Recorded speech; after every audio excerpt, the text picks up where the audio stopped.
Video बना लीजिए। Speaker उठा के दीजिए तो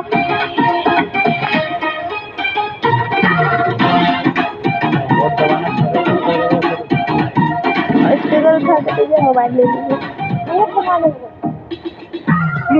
उड़ावेला तहार मारता पवल तू बाड़ू रंगदार मारता सुनीला की ऑर्डर पर मर्डर करे हाथ में रखेला हथियार मारता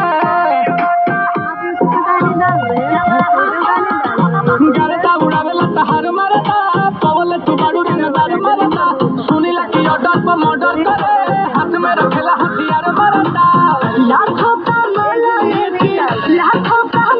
लेके घूम काला थार रे नो भूलिए पगोली मारे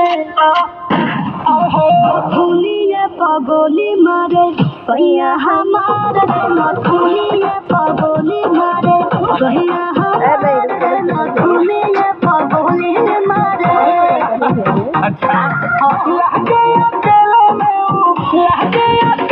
में खेले शिकार रे नो भूलिए पगोली मारे भैया तहार रे नो भूलिए पगोली मारे।